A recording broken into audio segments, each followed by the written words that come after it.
प्रिय भैया बहनों, सुप्रभातम। पिछला वीडियो आपने देखा होगा, उसमें हमने कक्षा षष्ठम संस्कृत प्रथमः पाठः शब्द परिचयः स्वराः।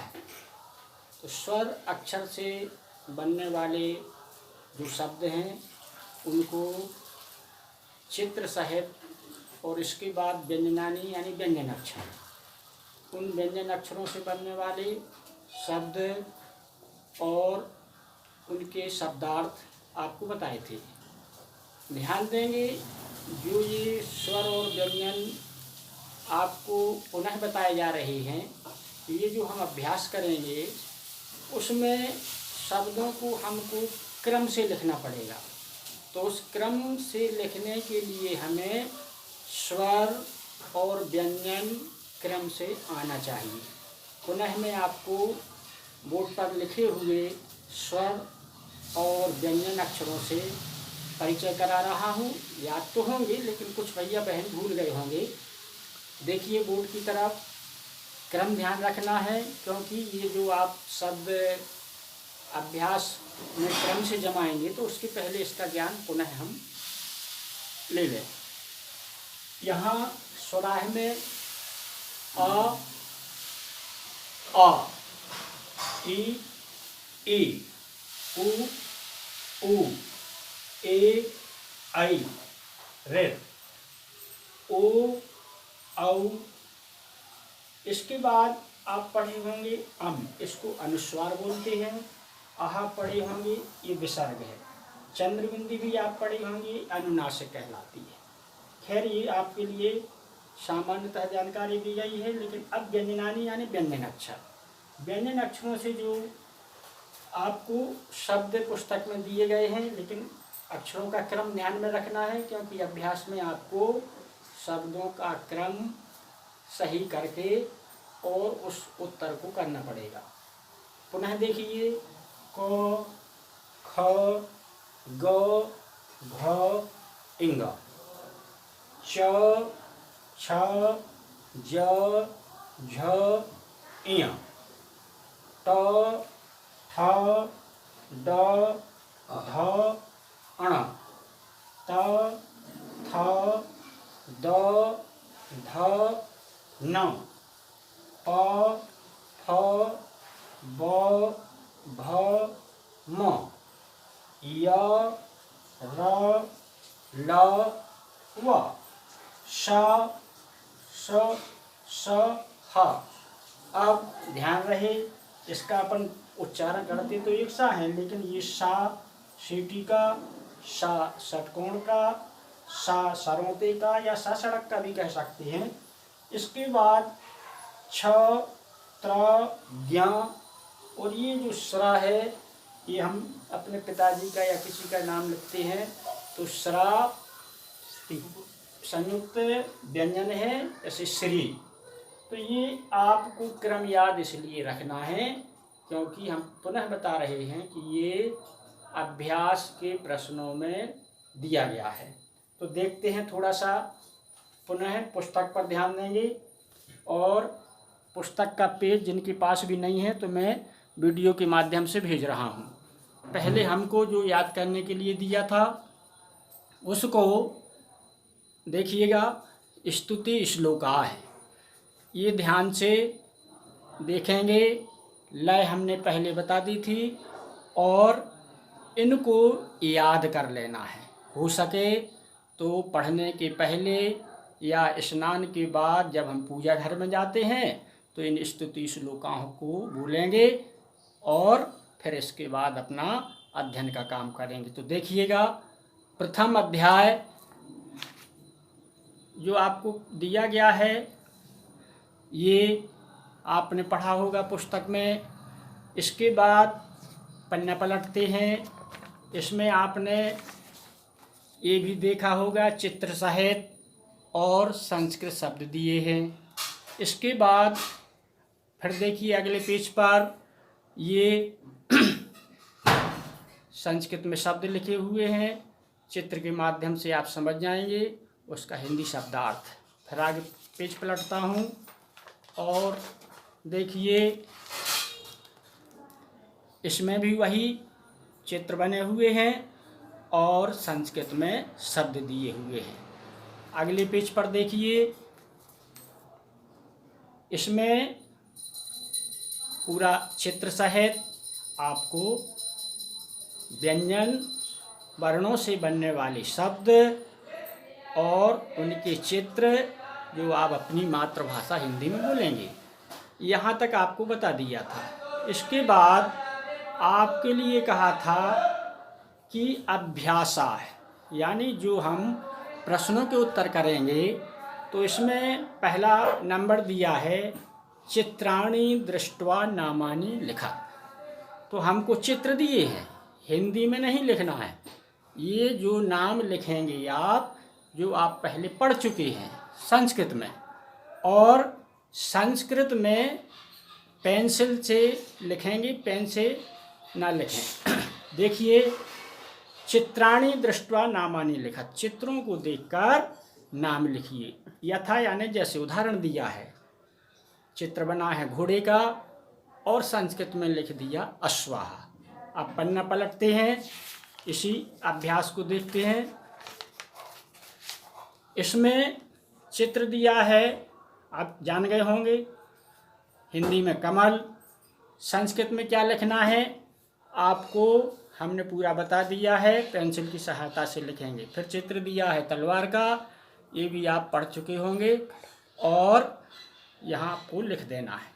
इस तरह से इन चित्रों को पूरा संस्कृत में लिखना है, ताकि आपको अपनी मेमोरी में आ जाए कि ये संस्कृत में ये कहलाता है। अब देखिए प्रश्न नंबर 2, कोष्टकात् उचितम शब्दम चित्वा चित्रानुसारम लिखत।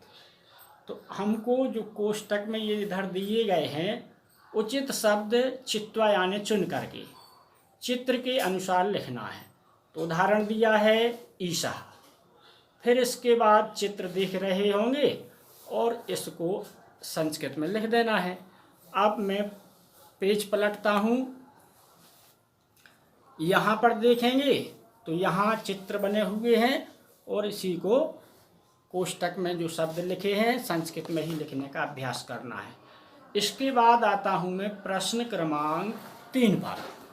अधोलिखिता नाम, अधोलिखिता नाम यानी नीचे लिखे, शब्दा नाम यानी शब्दों, वर्णान जो हम अभी अक्षर पढ़ चुके हैं, पृथक पृथक यानी अलग, लिखत यानी लिखना है। अब उदाहरण दिया है मयूरहा।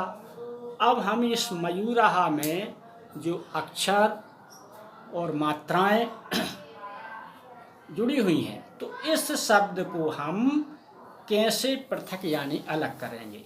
तो मयूरहा देखिए दिया हुआ है, हमने म, धन, आ, धन रा, धन बड़ा ऊ, क्योंकि बड़े ऊ की मात्रा लगी है, धन रा। और अब आप ये स्वर व्यंजन समझ गए होंगे। अब मैं इनको मिटाते हुए प्रश्न क्रमांक 3 आपको उदाहरण समझा चुका था, और उस उदाहरण के आधार पर ही हमको अपने अभ्यास के प्रश्नों को करना है। और अभ्यास के प्रश्नों में थोड़ा ये ध्यान रखेंगे, जल्दबाजी ना हो, क्योंकि एक भी अक्षर मात्रा, हलंत, विसर्ग, बिंदी की गलती हो जाएगी तो फिर शब्द का जो अर्थ है वो बदल जाएगा। देखिए उदाहरण आपको मयूरहा का दिया था, उसमें पूरा थोड़ा सा फिर से देखेंगे। बोर्ड पे लिखता हूँ, किताब में तो लिखा ही हुआ है मयूरहा। अब इस शब्द में जो भी स्वर और व्यंजन आए हैं उनको अलग करना है। लिखापन ने माँ, धन का चिन्ह लगाया क्योंकि ये जुड़ा हुआ है, उसमें अलग भी करना है। और धन, रा, बड़े ऊ की मात्रा लगी है, बड़े ऊ की मात्रा लगी है तो यहाँ हम बड़ा ऊ लिखेंगे। धन, रा है, रा लिखेंगे, धन विसर्ग, ये जो अभी बताया था, आहा हो गया। अब देखिए का नंबर, शब्द दिया है चटका। अब इस शब्द के वर्ण यानी अक्षर कैसे अलग करना है देखिएगा। चा बोलते हैं तो उच्चारण आता है, आ लिख दिया। उसके आगे वर्ण यानी अक्षर दिया है टा, टा लिख दिया है तो उसके इधर आ बोलते हैं। फिर दिया है का में बड़े या की मात्रा, तो अपन का लिखेंगे और यहाँ बड़ा आ लिख देंगे। ये शब्दों का जो इसमें वर्ण है उनको हमने अलग कर दिया। अब देखेंगे खा नंबर, खा नंबर में दिया है नरेश। जैसे हमने अभी दो शब्दों में इसको पृथक यानी अलग अलग किया है, तो पहला वर्ण यानी अक्षर है नो, ना के बाद अ, धन रा, रा में मात्रा लगी है एक ही, ए लिख दिया। फिर इसके बाद ये सा संगम का, फिर इसके बाद उच्चारण होता है आहा।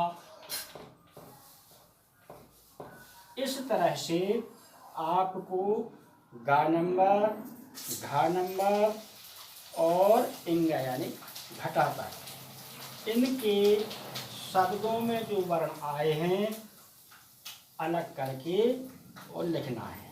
अब आते हैं हम प्रश्न क्रमांक 4 पर। देखिए, रिक्त स्थानानि पूरयत्, खाली स्थान भरो। तो उदाहरण दिया है दर्पण, दर्पण अपन को फिर से देखना है। ये शब्द लिखा दर्पण। अब दा लिखा, इसके इधर इस पा के ऊपर रा की रेप वाला वर्ण छोड़ दिया और ये आपको अणा लिखा है। तो ये शब्द जो छूटा हुआ था अक्षर, सॉरी, तो इसको हमने पूरा कर दिया। ठीक है।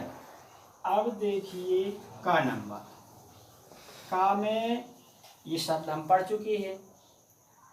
का लिखा है, फिर खाली जगह दी है, फिर लिखा है, नहीं जा लिखा है, इसको मिटाता हूँ मैं, थोड़ा सा गलत हो गया है।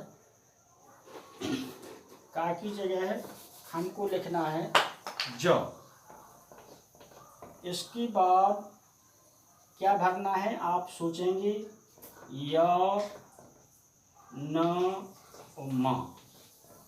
अब हम इस शब्द से जो अक्षर छूटा है उसको यहाँ भर देंगे, तो इसमें क्या आएगा, ल। ये आपके इस तरह से रिक्त स्थान आप पाठ को पढ़ेंगे और जो शब्दों का वर्ण यानी अक्षर छूटा है इन रिक्त स्थानों को भर लेंगे। अब देखिए प्रश्न क्रमांक 5। प्रश्न क्रमांक 5 में आपको हमने वर्णमाला बता दी थी, उस वर्णमाला के अनुसार और जो शब्द दिए हैं उन शब्दों को भरना है। अब भरना कैसे है, पहले नंबर पर जो हम स्वर और व्यंजन पढ़े हैं तो उन शब्दों को क्रम से, तो देखिएगा प्रश्न 5 में वर्णमालानुसार क्रमेण स्थापित, यानी वर्णमाला के अनुसार क्रम से अपन को लिखना है। तो शब्द देखें, पूर्णाः, बकाः, औषधम, हलम, शरः, मयूरः, रथः, आम्रम, घटः, कमलम। तो अब थोड़ा सा पुनः जो हमने शुरू में बताया था कि स्वर में हमने कहाँ से शुरू किया था, अ, ए, ए उ ऋ, ए ऐ ओ औ, ये थे स्वर अक्षर। इसके बाद व्यंजन अक्षर बताए थे क ख ग घ इंग, च छ ज झ इय, ट ठ ड ढ अण, त थ द ध न, प फ ब भ म, य र ल व स स ह, छ त्र ज्ञ। अब ये अपन के माइंड में रहना चाहिए, क्योंकि ये यदि आपके दिमाग में रहेंगे तो प्रश्न 5 में आपसे आराम से बन जाएगा। देखिएगा, इसमें हमको देखना है कि हम पहले कौन सा शब्द लिखें। तो इसमें आपने देखा होगा आम्रम। प्रश्न 5 में पहले क्या आएगा? आम्रम। क्यों आएगा? क्योंकि यहाँ से हमको वर्णमाला का क्रम सही मिल जाएगा। फिर इसके बाद देखिएगा, आम्रम के आगे अब किस वर्ण को हम ऐसे शब्द को ढूंढें कि ये सही हो जाए। तो अब आप किताब में देखिएगा और इसी क्रम से इन शब्दों को वर्णमाला के अनुसार जमा दीजिए। समझ में आ गया? अब हम योग्यता विस्तार पर आते हैं।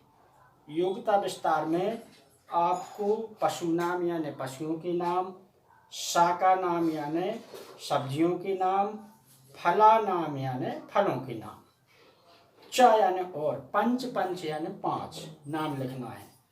अर्थात फिर से समझ लीजिए, 5 पशुओं के नाम संस्कृत में, 5 सब्जियों के नाम संस्कृत में और 5 फलों के नाम संस्कृत में। कैसे लिखेंगे? देखिए, यहाँ योग्यता विस्तारा। अब इसमें पहले यहाँ लिखेंगे पशु नाम नामानी, और पंच यानी 5 लिखना है। तो आप सब लोग अपने घरों में देखे होंगे, पहले जो हम बचपन से पशु को देखे हैं, धेनु, धेनु कहलाती है गाय। फिर बैल संस्कृत में बोलते हैं वृषभः, वृषभः लिख देंगे। फिर आपने देखा होगा, अभी जो पाठ में पढ़े थे, घोड़ा संस्कृत लिख देंगे अश्वः। फिर इसके बाद और देखा होगा अजा, ये सब गांव में देखी होंगी। फिर महिषी, इसको हिंदी में भैंस बोलते हैं। तो ये 5 पशुओं के नाम संस्कृत में आपको लिखना है। अब इसके बाद शाका नाम हम अभी बताते हैं, और फला नाम। तो ये आप देखेंगे सबसे पीछे संस्कृत में आपकी जो पाठ्य पुस्तक है, तो वहाँ आपको जो भी दैनिक जीवन से उपयोगी, हाँ, पेज नंबर आपको 118 दिया गया है। यहाँ पेज 118 पर व्यवहारिक संस्कृत शब्दावली। तो ये आप ध्यान से देखिए जरा, जो आप अभी प्रश्न हल करना चाहते हैं अपन, तो पहला तो हो गया है, लेकिन इसमें देखो फलानी, तो 5 की जगह आपको उससे ज़्यादा भी दिए हैं। शाकानी यानी सब्जियां, वो भी आपको इसमें 5 की जगह ज़्यादा दिए हैं। फिर पाठ्य वस्तुनि, पाठ्य वस्तुनि यानी जो हमारी पढ़ाई लिखाई के साथ वस्तुएं उपयोग में आती हैं, तो ये भी अपन को संस्कृत में दी हैं। फिर ये देख रहे होंगे इधर भोज्य पदार्थ जो हम भोजन लेते हैं, उससे संबंधित हमारे लिए संस्कृत में क्या क्या दिया है, ये संस्कृत और हिंदी। और सबसे नीचे देखेंगे पुष्पाणि यानी फूल, 5 की जगह यहाँ ज़्यादा नाम दिए हैं। और इन सब को आप याद करके और फिर अगला पाठ हम अगले वीडियो में आपके लिए प्रस्तुत करेंगे। जय भारत।